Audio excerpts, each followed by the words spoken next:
Welcome back to BarryTsGarage, and in this episode, we are going to learn some things at Alan's expense. This is Alan's Bugatti Type 22 Torpedo. Some of you know it. There's a really great full video about this car on the channel if you want to see it. Now this back wheel right here is not supposed to do this.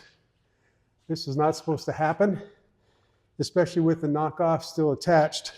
So we're going to find out what happened to this car, what the conditions were, and what Alan's going to do to put it back on the road or back in the museum. We'll have to see if he's still ready to drive it after a catastrophe. So come on along, we'll have some fun. Okay, Alan, you called me a little while ago and told me you were back from your trip. Yes. But I didn't expect that there was something important happened, something major happened on your trip. The first 3 days were great. We went about 100 miles a day. I guess we had one shorter day.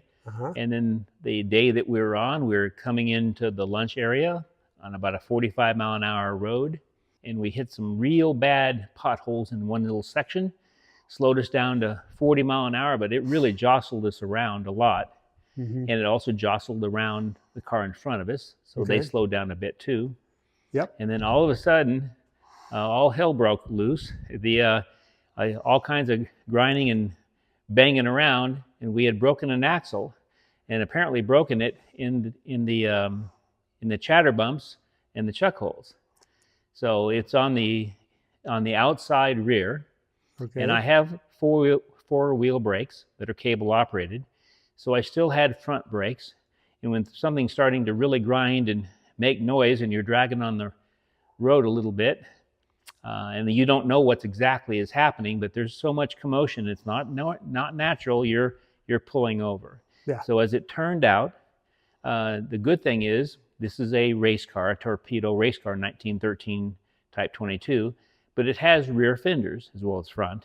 So the rear fender allowed the tire and rim to kind of stay with the car and kind of support the weight. So we weren't dragging the gas tank, which is in the very back of the car, as you see. Oh, right.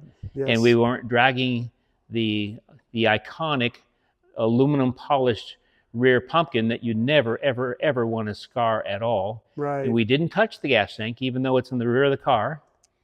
Didn't touch it at all. And then when we finally came to a stop, the tire and rim were within about 15 foot of us. So it stayed with us.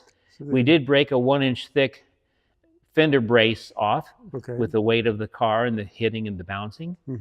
And then when we got all done, we were off the road halfway, and we didn't do any real major damage other than a broken axle. And then the axle broke right where the taper meets the thread. Well, we're going to have a look at that. So the taper is in the hub itself, and the nut is what keeps the nut on. So inside of my knockoff hub is still the end of the axle and the nut and the keyway. So at least I felt good that it didn't fall off, that I didn't tighten it, and the knockoff didn't fall off. That would have been awful. It's still with it. At least it broke. Right. It was not a human-caused accident, we'll say. And I guess you could take everything apart 100% every hour and x-ray everything, but we drive our cars, so they do break things from time to time.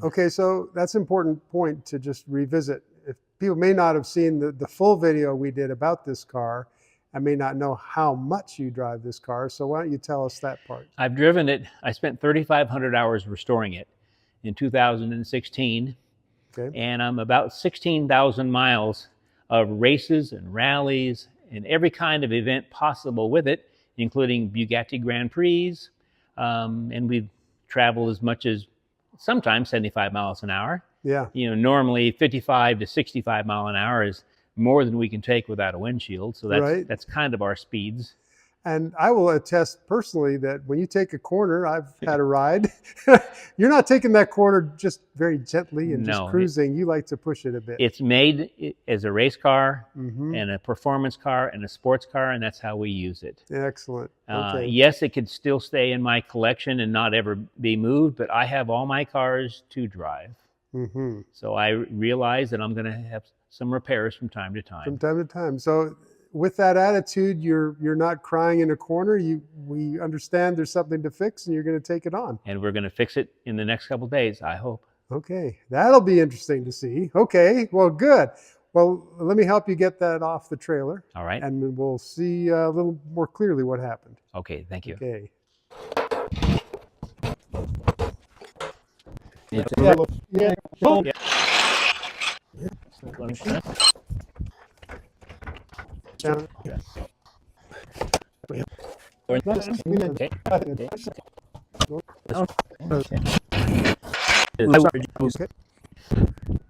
Okay, I don't have any control.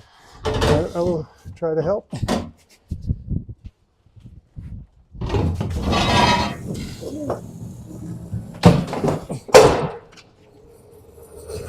Runaway Bugatti! Okay, Okay, that's good. that was about as fun as it needed to be. Okay, Alan, now we're got it out of the trailer. We can look and see what happened here. That axle, you can see where it's sheared off completely. It's supposed to have some distance here to attach to The threads and the nut. the threads to the wheel nut, right? And they're still in here. Okay, So right. They're it's still broken. there. Now, sadly, there's a little bit of a bend to the fender here. Yep. That's if that's all, that's not much. That's amazing for losing on a main road Right. on a 45 mile an hour main road in a curvy mountain area. No, that's crazy. So yeah. that's pretty minimal damage. Yeah, it is. Yes, there's going to be viewers mad because I broke a pretty fancy car, A fancy car. but No. didn't break it too bad. Okay.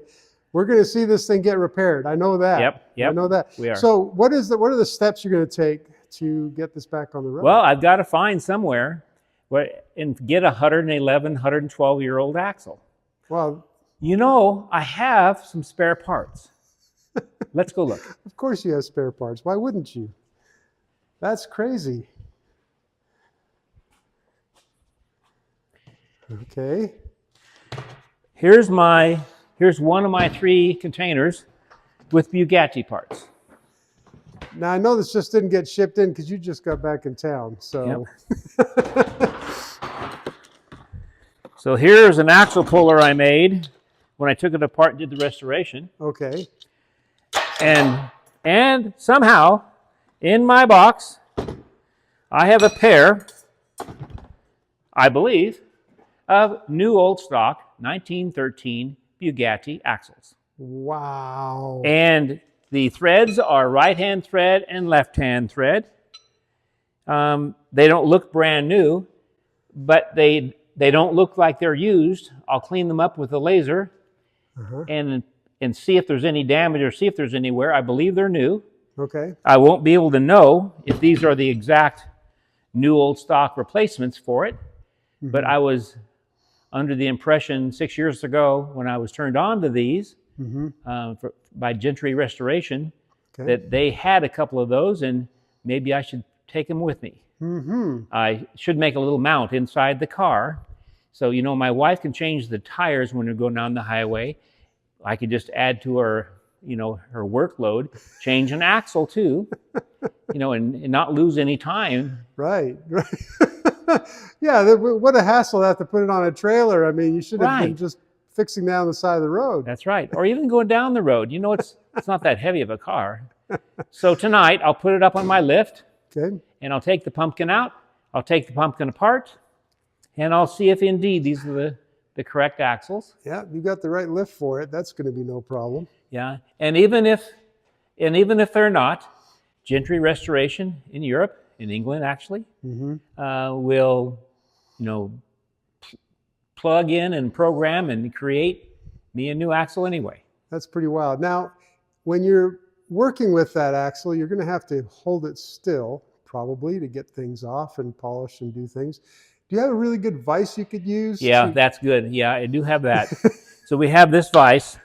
It's old, but you know, it's pretty darn high quality. Yeah, I set you up for that one. Yeah. So I can put my stuff in there Now, I could even clamp on my axle. Okay, so where did you find a Bugatti tag to stick on that vise? Well, it's actually a Bugatti Vise. So it is a Bugatti vise. That's pretty so amazing. it's really heavy, and it's extremely precision. You know, you don't hear any clanking around. It's like perfect. Wow. How did you come across this? Just in the hobby, people, you know, you find out where things are, and you get the opportunity by being out there and by being responsible. Yeah. And even though I broke this car, I'm still in the responsible arena, I think. Yeah. Because we're going to fix it. You're going to go on and fix it and keep it on the road. That's right. I suspect this didn't destroy your interest in driving it. No. You're going to continue on. This is no way to get you off track. It's going to be going again. Okay. And also the swirls for the oil, moving the oil in and out too. I saw those cut in there, and I didn't think about what they were for. Just to return the oil back to the pumpkin. Okay. So as grease or oil is coming to it, it just has a shape where it's just naturally pushing it back. Yeah. That is excellent. That's the idea behind it. Yeah. Welcome back to BarryTsGarage, and today we have a little bit of a treat. We have a follow-up on Alan's work on his Bugatti Type 22 torpedo. It was built in 1913, and it was broken in 2024. This Bugatti here, broken axle. Well, Alan was on a road tour with it in California, and since it was broken, he's had to work out how to put it back and get it back on the road and as quickly as possible. So that's what's underway. I'm going to let Alan take it away from here. This is the rear pumpkin with half disassembled. This is the carrier for the spiders and where the axle makes its connection and the perfect ring gear. Here's the axle taken out of the differential housing. It looks like I probably do have an axle, so I'll take this nut off. Again, the axle's broken on the end where the threads go. No threads there anymore. Well, that was a mess. This nut was almost impossible to get off without a whole bunch of drilling into the old bad axle, but I need that gear. 111 years ago, they put this nut on, and they ground away so I didn't see there's a dry pin, so I couldn't get the nut off no matter what I did. So I cut the nut apart, and then I got into where the dry pin was installed. But I'm not using this as the old axle, but I didn't do any damage to the axle gear. Came loose. Well, here is a new old stock axle. The only thing that makes it not fit my car is this little section right here. So I'm going to machine this down so it's exactly the right size. Give us part two. Let's have a progress report on this car. All right. Well, this is an easy job. You're just taking an axle out, putting in another one, right? Uh-huh. You know, it's a 112-year-old car, but still. So let's say that you run into complications and maybe everything that you do is kind of hard. Yeah. But the things that make it hard is because you're working on artwork. You know, this is the clamshell, which is half the rear end. This clamshell doesn't weigh but a pound. You know, it weighs nothing. And it's even polishable. And this clamshell is all bolted together with 30 bolts. And then when you get all the bolts undone, you think, okay, come on apart. It doesn't come apart. Of course not. You know, it's almost got stiction keeping it together. You know, there's no gasket in it. So you think, well, you can't cram a screwdriver here and a file over there and a chisel on this side to get it apart because Bugatti made this 112 years ago. So you can't show a mark. You can't show a sign that you were in there. So every simple thing you're doing, like just taking apart a rear end, you've got to theorize how you're going to do it so it's perfect, so you don't hurt it any. Right. So I went and got some couplers, threaded them for the nuts in the casting. Yep. Okay. And then I made this, and it's just some all thread. Okay. So I told you everything's hard. Yeah. Anyway, this is long, and this is up here. You put it on the end of the axle, and you keep tightening this down. Okay. So your axle's in the pumpkin, and it's pressing against the spider carrier inside. All right. So you're just tightening up a little bit at a time. And all of a sudden, after about 10 minutes, by tightening it a 1/16 of a turn at a time, it goes pop. And then now it's separated. Okay, let me back up 1 second. You said there's no gasket in there? No. Was it leaking ever? No. It's So just perfectly machined. Two pieces of metal pushed together, holding grease and oil. Yeah, that's it. And There's no gasket. That's wild. It's just fine machining. And it's aluminum. Things weren't aluminum back then, really. I mean, a few things were, but this is mechanical. Look how thick this is. Yeah. And it's perfect. And it's polishable. I mean, I haven't even cleaned it yet since I took it apart. So I could put this in a polishing wheel and make it shine. But it's a pumpkin. It's underneath the car. But everything has got so much detail of artwork, of just perfection. So a normal rear end of a car in this era weighs a couple 100 pounds. And maybe my Césaire Nardin rear end, which is a half the size car, weighs 300 pounds. This one weighs less than 10 pounds. Mm-hmm. Wow. It's just ultra, ultra efficient. Yeah. So we go over and look at the rear end. Yeah, let's have a over look. Here. So this is the pinion, and it still is perfect. The gears, the teeth are still perfect. Mm-hmm. So to precisionally install the pinion for meshing, you simply put it in here, and when this is tight against here, you've got the right setup on the teeth. Okay, right. I see that. So you could simply take this out during a race and then change this carrier and put a new pinion in if that was what you were trying to do. But it's perfect. I mean, you've got a giant housing here that's perfect, with full of bearings, and you've got a perfectly machined hole it goes into. So the axle isn't easy. It doesn't just come out and slide out of here. These the axle carrier, this is where your spiders are. It's separated by the center of this, but it's still, right now we have a new axle. I have the new axle installed. So now there's your spiders turning inside there. Well, now they're turning. And they're perfect. Okay. And then I don't have all my bolts tight yet, but it's ready to, I'm putting it back together again now. Right. Now, how did you find this to match up? Did it work out well? Well, the axle that I had, the two of them, were apparently made, let's say, 3 or 4 years later than this car. Okay. So it had an area that was much thicker that my bearings wouldn't go over. So I put it on my lathe, and I've sent you the videos of that. Right. And I cut it down, which is about 17 thousandths of an inch. Okay. So then all my bearings fit on there perfectly, and it slides in the carrier.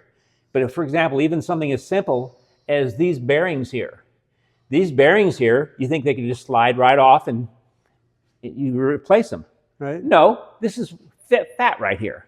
Okay. You can't, it never is going to come off that direction. Really? So you have to take it off completely by taking it all apart, disassembling the pumpkin to replace these bearings. Oh, okay. But it's never going to fail. And then these are perfectly housed in an oil-tight housing. So these bearings are 100 and some years old, but they're still perfect.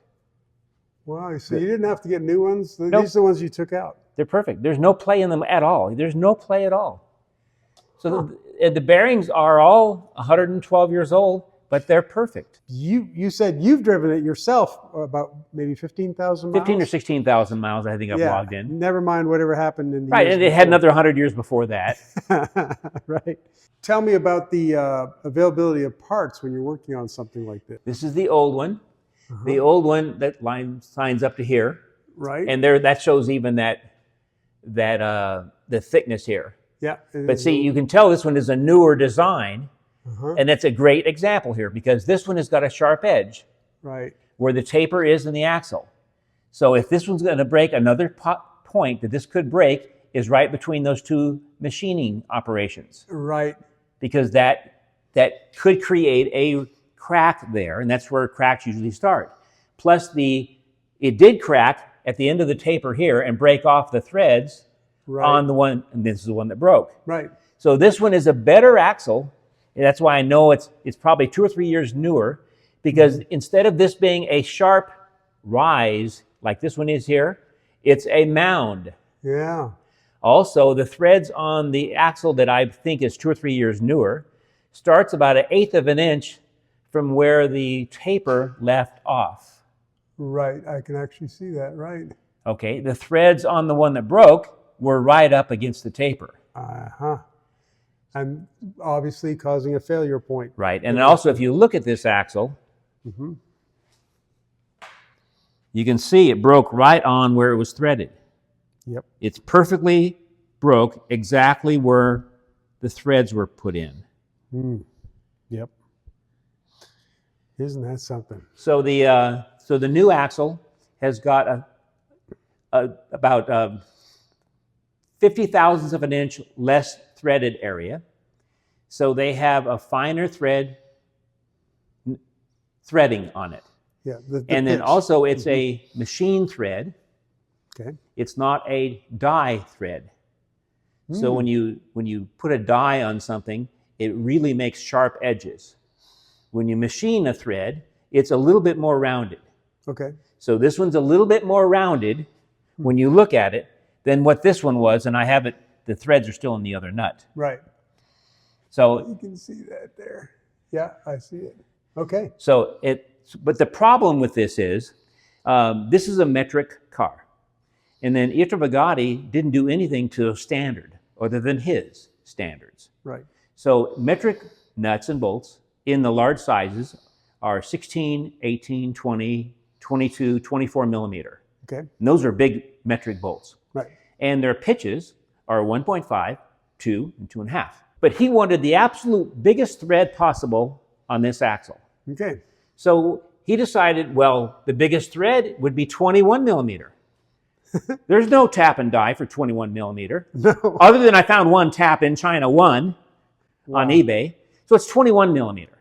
And also he said, because I've used less threads than I did on this one, because I didn't machine it all the way, I stopped a little bit from the edge, I want to still have the same amount of threads, I guess. Right. So instead of him going to one of the 1.5, 2, or 2.5 pitches, he went to 1.75. There's not a nut in the world that's a 21 by 1.75. Okay, so this circles us right back to my question, where do you get parts? Well, if you want an axle for a 1913 Bugatti, you go to door and hopefully you stop at my house, and I had a couple axles around. That was good until 2 days ago. Now I have one. But if you need a nut for an axle, you go to an aerospace company in England. And this aerospace company, they bought an aerospace company so they could make 110-year-old Bugatti parts. Right. It takes an aerospace company to make what Pietro Bugatti made in the chateau. Wow. But they do an unbelievable good job. I'm sure they do. So I called them last night, which is to me 3 or 4 in the morning because they're in England. Right. And I said, I believe I have a 21 by 1.75 40 millimeter flange castle nut axle nut. They said, you mean half shaft? Okay. Yeah. Okay, half shaft. Because they know their words. Okay, better words. So they said, we have 2 of them. Wow. That they made.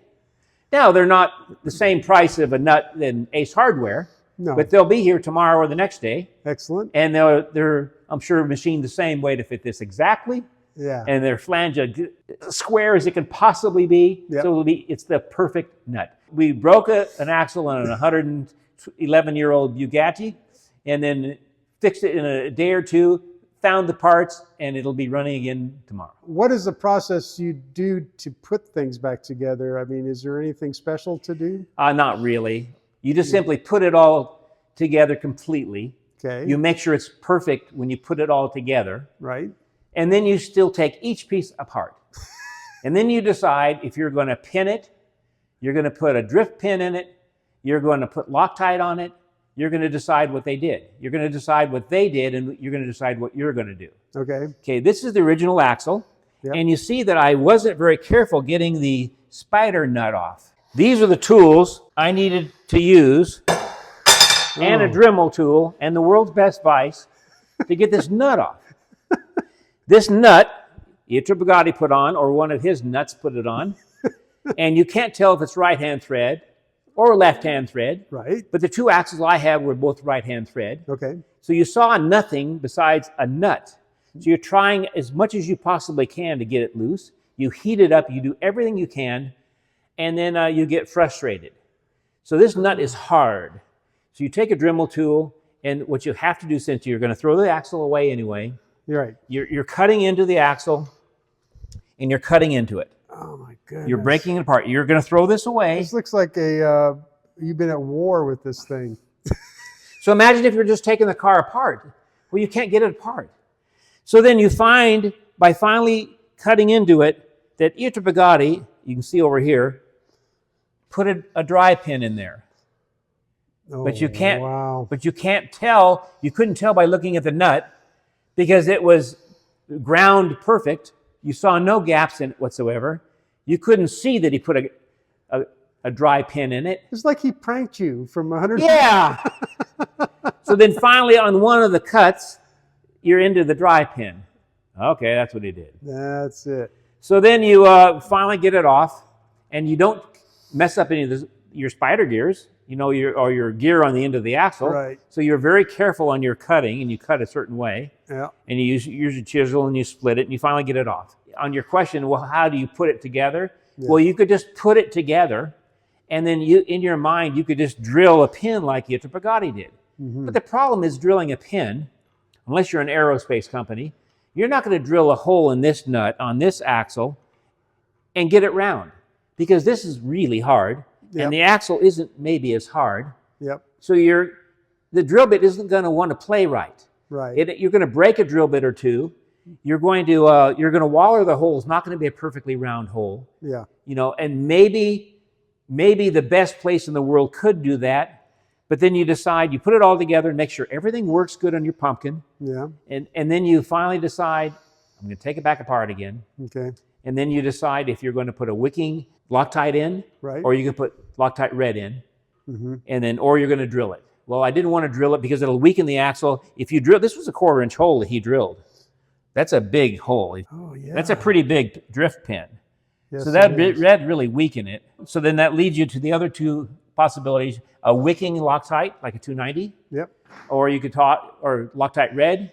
I went ahead and, since I took it all apart, I put Loctite red in there. As much pressure as I could put on there with my two handy-dandy wrenches. So it's not going to move. It's not going to move. And then also, Bugatti, instead of putting a Woodruff key in on one side, on his axles, put them on both sides. Right. Which is really neat. And now that would be hard to copy that. Yeah. So this is an axle, and here's an axle, let's say 5 years newer, mm-hmm, but my spider gear, my axle gear, in gear, exactly fit both of them perfectly, including the keyway. When you restore a car this old, you keep restoring it by taking pictures of everything you're doing. You're marking everything you're taking apart. Yep. Because if something is 8-sided and has got 8 bolts in it, if you don't mark how that flange bolted together, you're going to find that somebody 100 and some years ago has one of them off. Yeah. And it won't go together again until you put it the exact way. So when you take something apart, you spend extra time on everything you do, you mark everything possible, because you're just finding their mistakes they did 100 and some years ago. Sure. In Bugatti's case, he didn't make any. Well, you sacrificed the right piece, obviously. Yep. And you're ready with the other axle in case in the next 100 years or so, the other half shaft, I guess I should we'll call it half shaft because we've got corrected. Gentry might be watching. Yeah.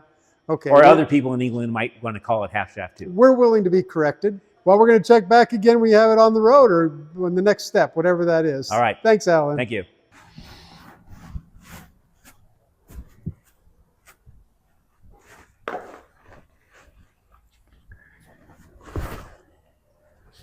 Well, if this is like most of your vehicles, it's going to be very hard to start. I know that.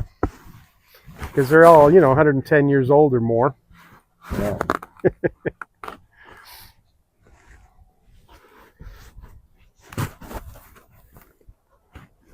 I love the Honeycomb grill.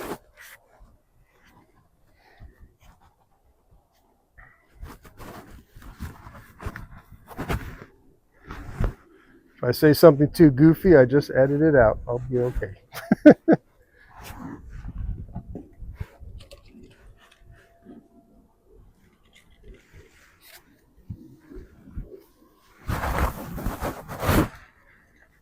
Quarter elliptical spring, you taught us about that. Yep.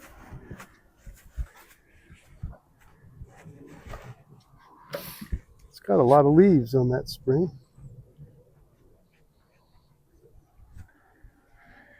And just for a reminder for those who missed it on our suspension video, these front springs are half elliptical, but they are wrapped. And that serves as a shock absorber or some kind of a dampener, let's say. So that's pretty cool.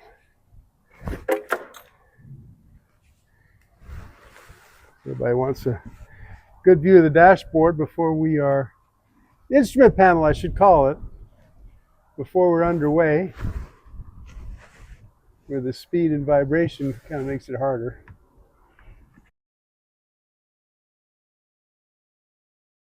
Yeah, that's not a Hollywood movie set thing to try to remember what it was like in the day. This is the real instrument panel. Look at the... I'm going to lower the door. So, yeah, go ahead.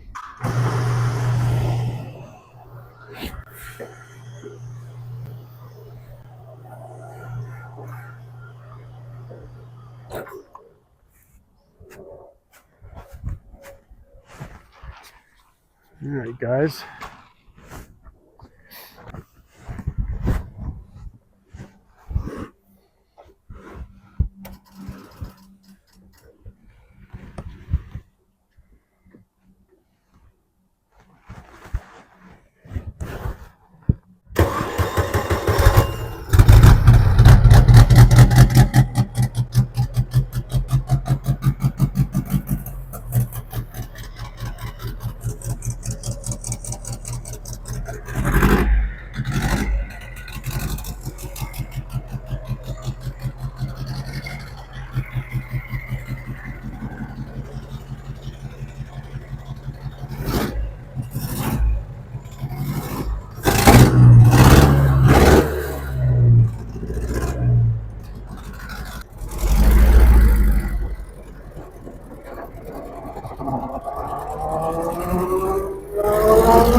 So just for those who haven't seen a previous video, how many gears does the transmission have? 4-speed. 4-speed. Yep. Okay. I'm glad you brought your camera today with the orange cover on it. Yes. There's a good chance that if you fly out, I can at least find the camera and not have a total loss for the trip. Thank you so much. Well, it's a pretty snug fit in here, so it's going to take a bit of a bump for me to fall out. Well, it may be cornering. Yeah, cornering. Okay. Yes, it's tight, but that's okay.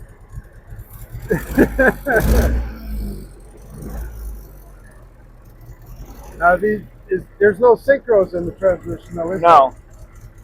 So you just managed to match the engine timing or speed, and Sometimes I get it really good. yeah, sometimes.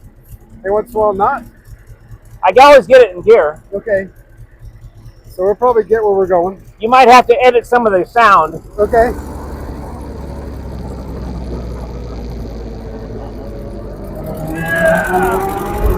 There you go. Wow, it's got some kick in it. That's good.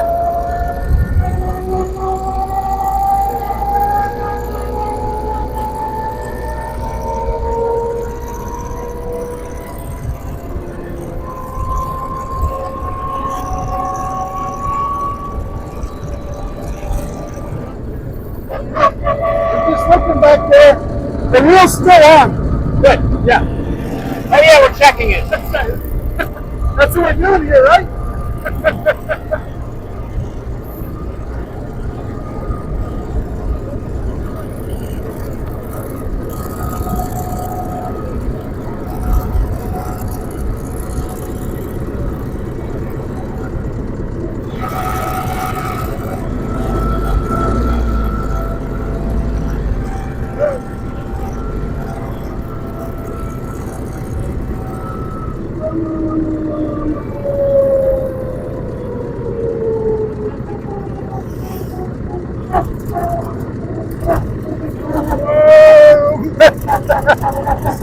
years. Yeah.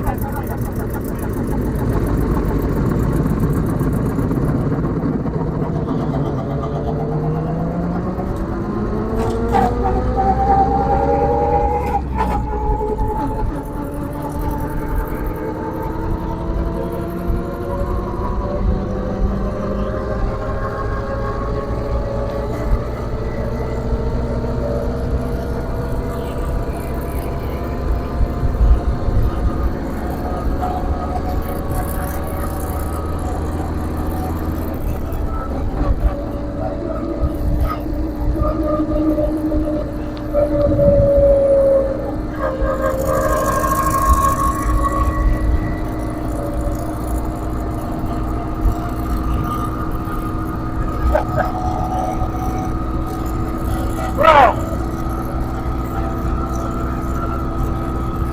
Yeah, 10 years later, they are a little faster, aren't they?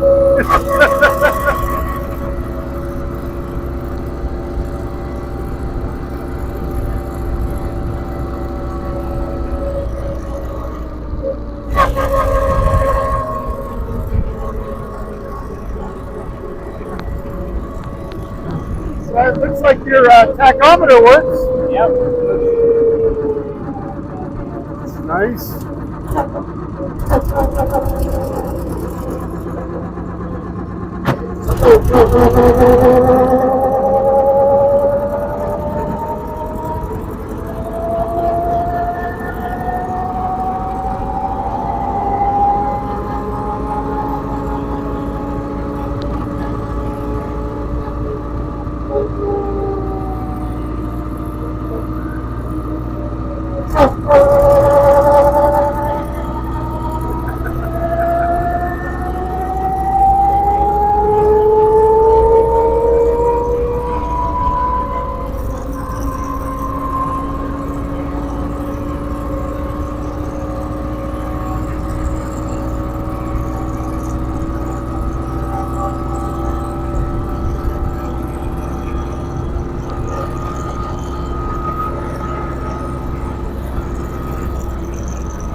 Wow, this thing goes!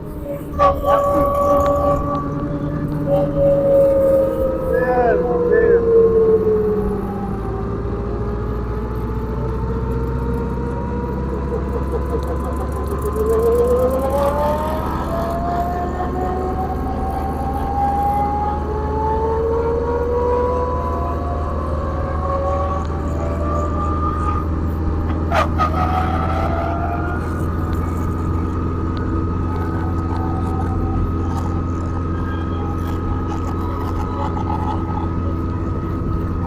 Oh yeah. We're testing the axle. we are. We're testing it very well. It didn't break off. I'm Yeah. so glad. Me too. I'm so glad. I can't tell you how glad I am.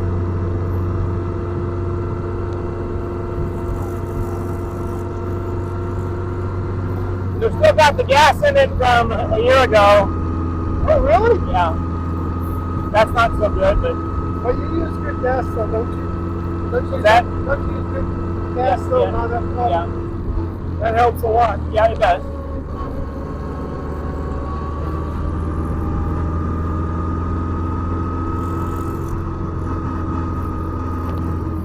Same size motors as this are. So, how many liters? 1.5. 1.5 liters? Same size. Yeah. It's a 4-cylinder instead of 1. Yeah, 4-cylinder. Yep. Man, this thing moves. And the corner's so amazing. Oh yeah, corners is really good. Well, this is a real race car. Yeah. I mean, a really good one. Yeah.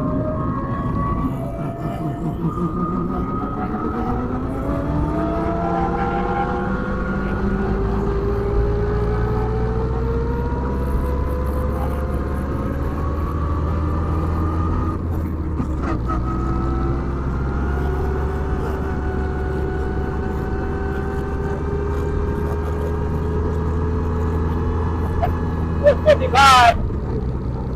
Oh yeah.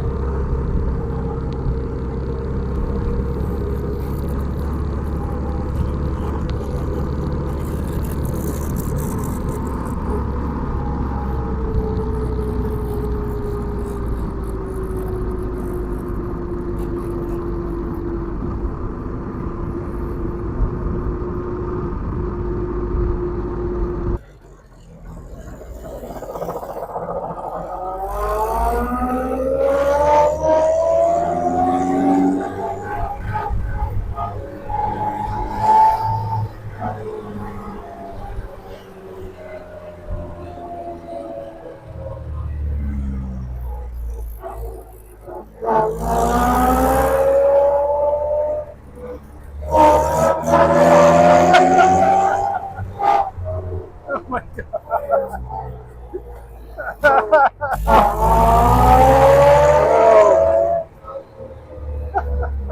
Let's do a little bit of road coursing while we're at it, right? Never miss an opportunity. Oh my gosh. Oh goodness.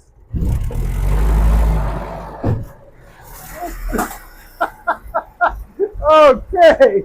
I wasn't expecting that. Yeah, it's not broken. I'm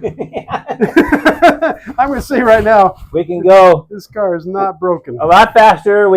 It's still going to do everything it ever did, and it was smooth as glass, even with only 70 thousandths, even with only 7 thousandths of an inch clearance. 7 thousandths of an inch clearance. That is so crazy. That axle. So I had to do everything kind of perfect. Yeah, you had no choice if you're No. going to get that in there. And also your fuel tank didn't rupture, Nope. which is nice. And That's that and kinda the convenient. rear pumpkin, that's $25,000 worth, Wow, bet. because that's all aluminum that it didn't hit the ground. Wow. I mean, that's the luckiest thing in the world. It's the first thing you think is going to split to death, and that's the thing that has the Bugatti, a backward E and forward B across the seam of that rear end. Right. And it didn't touch it. Wow. Yeah, that would have been a shame. Man, oh man.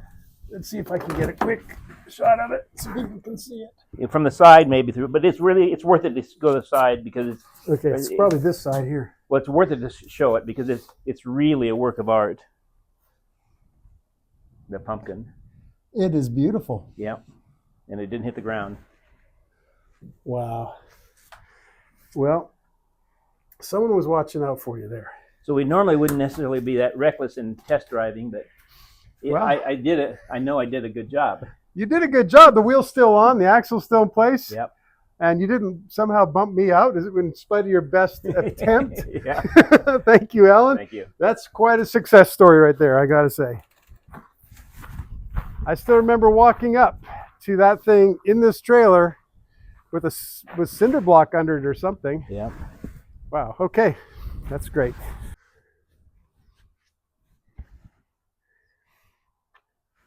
Good afternoon, Alan. It's good to see you and your Bugatti again.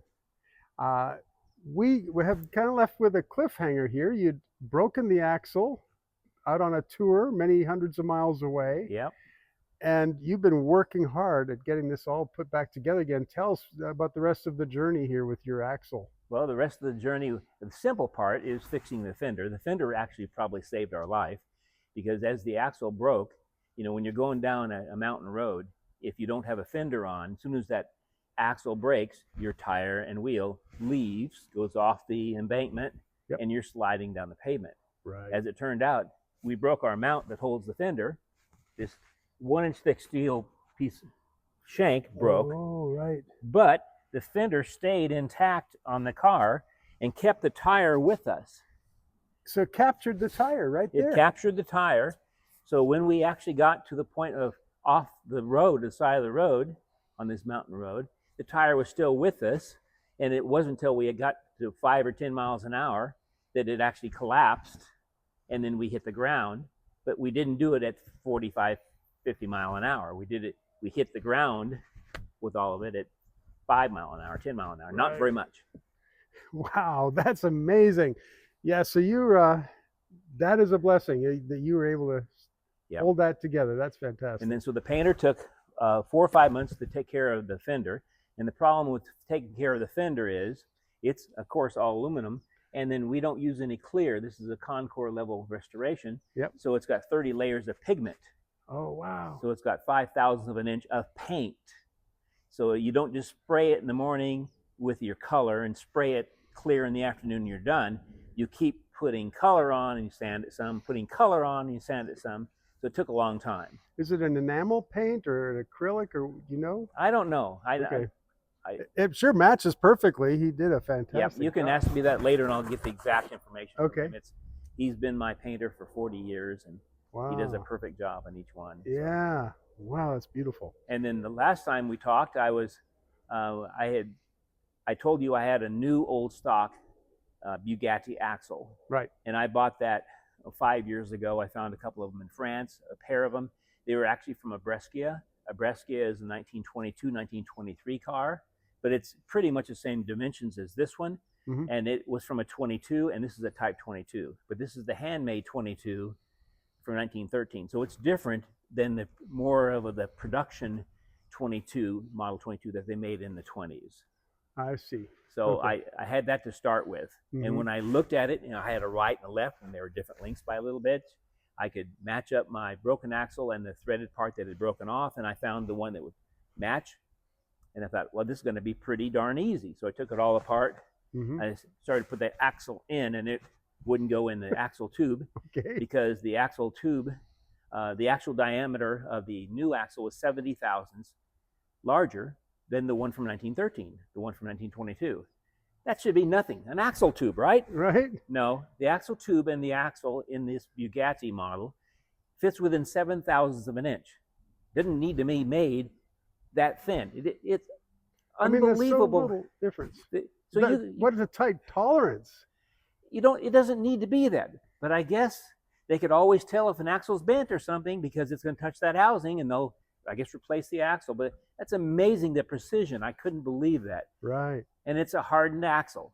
So I had to grind. So it took 10 hours on my lathe with my grind attachment and get it back down to the exact same diameter as the other one. Wow. So I got that all done. Okay. And I put it all together. I made new brake backing plates because I munched that when it hit the ground and a few things like that. Machined the brake drum over. And so I got that all done in just 2 or 3 days. Mm-hmm. So then I had a presentation to give in our collection. So I rolled it away and didn't have the axle nut on it. So I thought, I'd call you back and we put the axle nut on it and we'd go again. Yeah.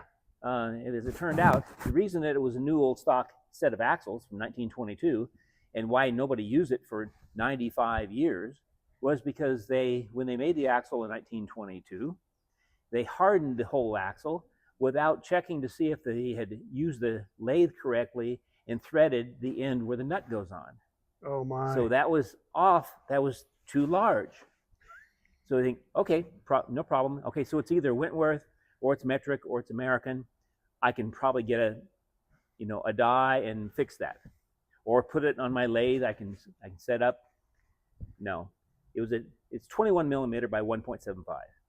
Metric dies are 20, 22, 24, 26. This is 21.175, not 21 by 2 or 3. So an unbelievably unobtainium size. So then I found a place in China that would make or did make me a die. So I said, I need 6 of them. So they said, why do you need 6? Well, because it's a hardened shaft. I'm going to ruin your die in a thread. Yeah, once around. I'm going to ruin it. So you take one thread with one die, you take a diamond file, and you just keep looking at it with a flashlight or with a bright light, and you take your diamond file and you you see where it's perfect and see where it got to on the rotation, and clean that, and then you clean it up again, the axle. You use the next die, you do the same procedure, and I used 5 of those 6 dies to get my 21.175 thread done. Wow. Wow, that's what a job. Yeah, and then I had to call France to get the Bugatti factory to actually make me a 21.175 axle nut. They had the original drawings for that because there's not that anywhere in the world. Oh my goodness. Wow. Wow. What a journey just to the get axle those last nut pieces. took 2.5 months. Okay. So now it's all back together. And it looks great. And you didn't even lose your... No, it was still connected, still tight. Wow. Okay, that's right. That was still all an assembled piece still there. Right. And the axle nut, the axle thread and nut were inside of this area. I see. Okay. Inside the wheel, actually. Yep. Okay. Wow. So, so you now looks like you have this back together and back in shape again. Yes, we're going to go test it now. Let's test it. All right. Okay.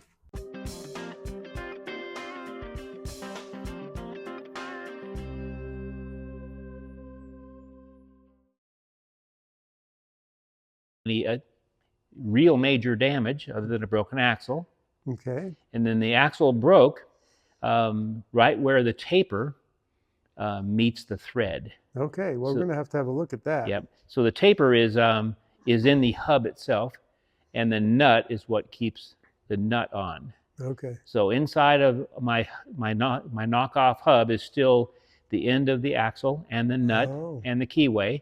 So at least I felt good that it didn't fall off, that I didn't tighten it, and the knockoff didn't fall off. That would have been awful. It's still with it. At least it broke. Right.